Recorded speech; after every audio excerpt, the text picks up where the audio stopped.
On continue notre tour d'horizon ici avec le secteur de l'aérospatiale et de la défense. Rappelez-vous, on a commencé cette série il y a quelques semaines. D'accord, enfin, il y a quelques semaines, on va le dire comme ça. Donc, on a parlé de Airbus, Lockheed Martin, Echo, Thales, Transdigm, CAE, BAE Systems, Safran, Boeing, Dassault Aviation, RTX. Et on a également parlé de l'environnement concurrentiel dans ce secteur d'activité. Enfin, techniquement, c'est le secteur du transport aérien. Donc, ça concerne uniquement le transport aérien, tout simplement parce que j'avais déjà fait il y a quelques temps une note d'analyse sectorielle sur le transport aérien. Okay, on ferait également l'environnement, on étudierait également l'environnement concurrentiel dans le secteur de l'aérospatiale et de la défense. Okay, donc, vous pouvez retrouver ces notes d'analyse sectorielle ici. Donc, en description de la vidéo, vous avez le service Top Premium. Donc, à ce niveau, vous retrouvez les notes d'analyse. Ça nous permet d'avoir à peu près un avis sur les tendances actuelles dans le secteur d'activité. OK? On revient ici sur une entreprise qui fait partie de ma watchlist directement. D'accord? Et la watchlist que vous pouvez également retrouver dépendamment des niveaux que vous allez choisir ici. Donc, on regarde rapidement la compagnie en question. Stabilité, croissance des revenus. On a une croissance des bénéfices nets dans le temps. Mais j'aime bien souvent aller regarder sur Coifin. Donc, ici, croissance des revenus. Mais attention, la croissance est par acquisition. Il faut également voir ici que c'est une entité qui a eu tendance à vendre certains segments dans le temps. OK? Donc, ce n'est pas parce que ce n'est pas une réduction du revenu ici ni quoi que ce soit. Donc, ça peut être qu'un spin-off. OK? Toujours aller vérifier. Ensuite, on regarde la marge brute. Est-ce qu'elle est stable ou croissante? C'est une compagnie dans le secteur industriel, donc on s'entend qu'en période d'inflation, on a le prix des matières premières qui augmente, etc. Mais on a à peu près, la variation date à peu près du mois de décembre 2022. Et donc, on s'entend que c'est une entreprise qui peut revenir à peu près aux alentours des 20%. Mais on va quand même poser la question de savoir pourquoi est-ce qu'on a un 4% de moins. OK? Il y a certaines, c'est pas toutes les industries, vous allez retrouver du 80% de marge brute. Donc, faites attention, dépendamment de l'industrie, d'accord? Vous allez avoir tendance à voir, il faut regarder la moyenne dans l'industrie. Parce que quand on parle de secteur, le secteur industriel comporte plusieurs industries. D'accord? Faites attention, il y a une différence entre secteur et industrie. Très souvent, on appelle secteur aérospatial à la défense comme secteur, mais c'est une industrie et c'est une industrie dans le sous-secteur industriel. Bon, si on peut le dire comme ça. On peut même dire sous-industrie. Bref. J'observe, on a un 4% de moins. Mais est-ce que les marges EBITDA vont dans la même chose? On a également une baisse des marges EBITDA de 4%. Ici, je prends la moyenne. Si on prend les 10 dernières années, on a une moyenne de 22% pour les marges brutes et on a une moyenne de 15% pour les marges EBITDA. Actuellement, on a 10% en moins. Donc, on peut se dire que la pression qu'on a à ce niveau se répercute au niveau des marges EBITDA. Et donc, quand je vais lire les rapports financiers de Northrop Grumman, je vais toujours me poser la question de savoir qu'est-ce qui affecte les marges en date d'aujourd'hui? Est-ce que c'est durable ou temporaire? OK? Donc, ensuite, on va regarder les net income et les free cash flow, histoire de voir si les deux parlent le même langage. On a des free cash flow ici qui sont plutôt stables dans le temps. On prend les net income, enfin, sur les 10 dernières années. On les met sur le même graphique ici, donc je les mets en yearly. Alors, on dézoome, les 20 dernières années plutôt. On a à peu près la même chose sur les dernières années. Si on prend les 10 dernières années ici, on a des net income un peu plus élevés que les free cash flow. On peut également voir ça par rapport à ceci, 1 et 2. Donc, on va juste faire ça. Et je vais mettre un statistical band ici.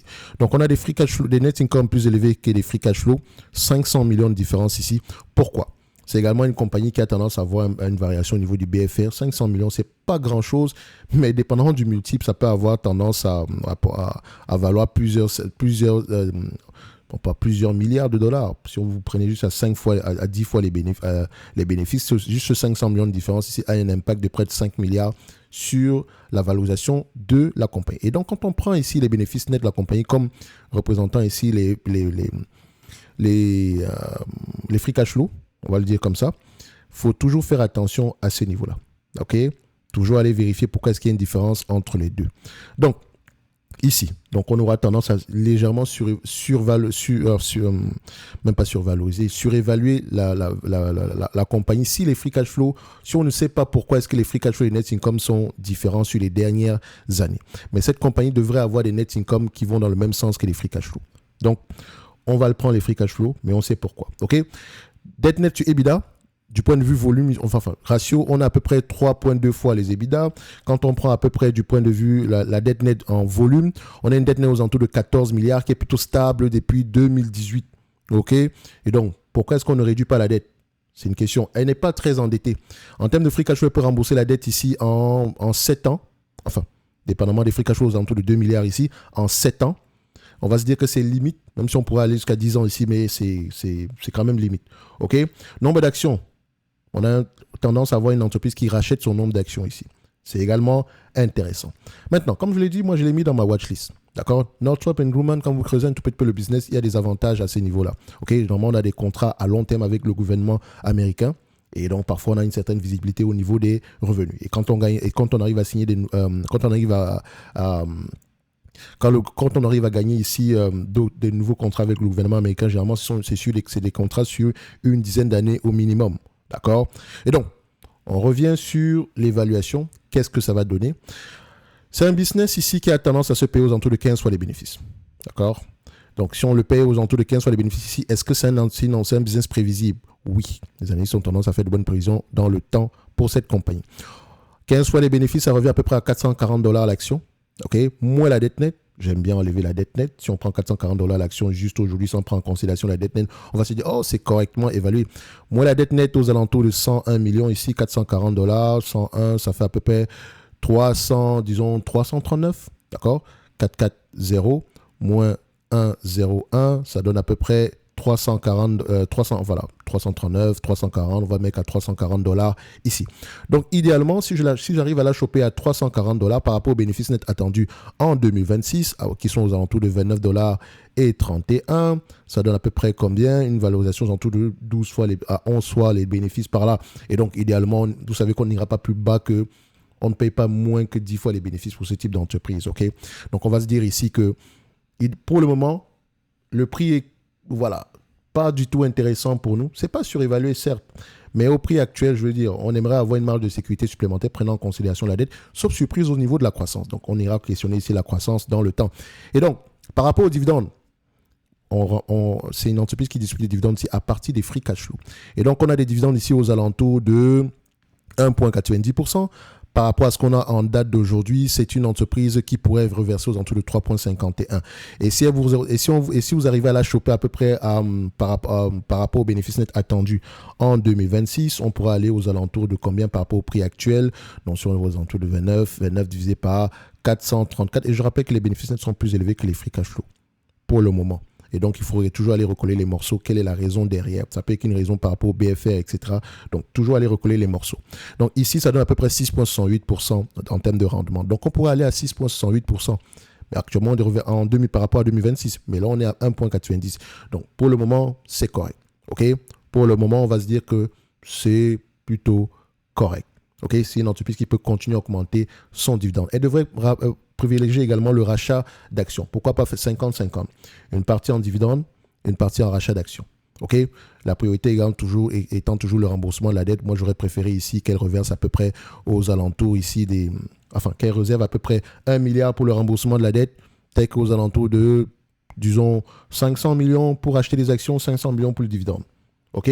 Ou bien 1 milliard pour acheter la dette, pour rembourser la dette. Le 1 milliard restant ici, on enlève le dividende. Et le reste, s'il y a un reste, on rachète les actions. Par rapport au 1,90% qu'on a en date d'aujourd'hui, c'est une capitalisation, c'est à peu près combien? On prend la capitalisation boursière à 64,34, multiplié par 0,019, ça donne à peu près aux alentours de, où on reverse à peu près d'1 milliard ici, plus d'1 milliard pour le dividende uniquement. J'aurais préféré que ce soit un peu moins que ça. Mais bref, elle peut augmenter son dividende dans le temps. Est-ce que le prix actuellement est intéressant? Je dirais non. D'accord? Pour moi, non. J'aimerais avoir un prix aux alentours de $300. Et ça, c'est mon prix à moi. Je ne vous ai pas parlé de valeur et de prix. D'accord? Ça, c'est mon prix. C'est ce que j'aimerais payer pour cette compagnie. OK?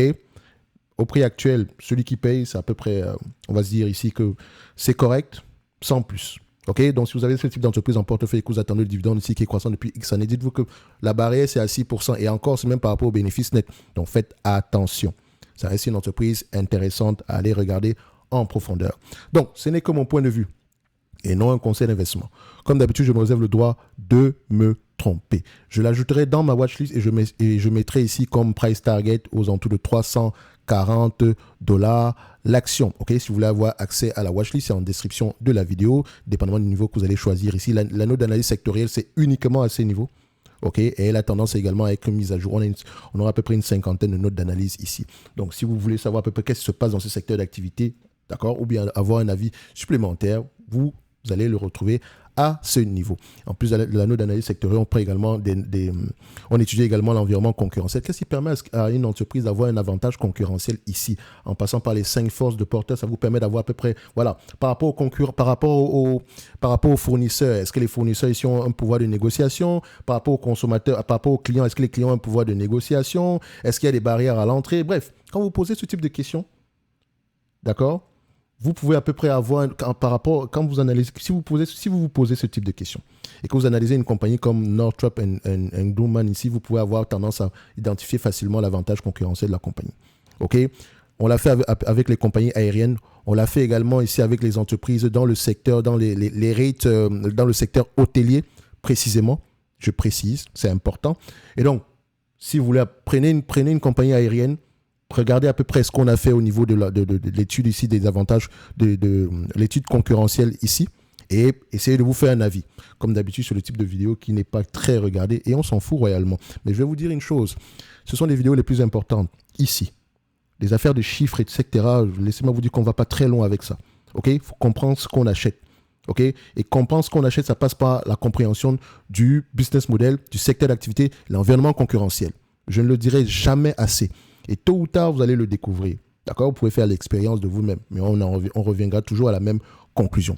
Étudier l'environnement concurrentiel. OK? On va se donner rendez-vous sur la prochaine vidéo. Et n'oubliez pas, pour ceux qui veulent monter en compétence dans leur processus d'apprentissage de stock picking, compétences et confiance, vous pouvez réserver un appel. On pourra voir ici si l'accélérateur pourrait répondre à vos attentes. D'accord? On s'entend que l'accélérateur ici, c'est un programme pratico-pratique. On étudie toutes les industries, enfin, tous les secteurs d'activité en passant par les sous-industries. Donc, on aura à peu près des cas d'études. C'est pratico-pratique. Ce n'est pas une affaire de vous allez regarder des vidéos pendant des heures et des heures. Non, on pratique directement. Dès la première semaine, OK? Chaque deux semaines ici, on a toujours des exemples. On étudie un secteur d'activité. On prend également une entreprise dans ce secteur d'activité-là, OK? Et on l'étudie en profondeur, en posant les bonnes questions. Merci, au revoir.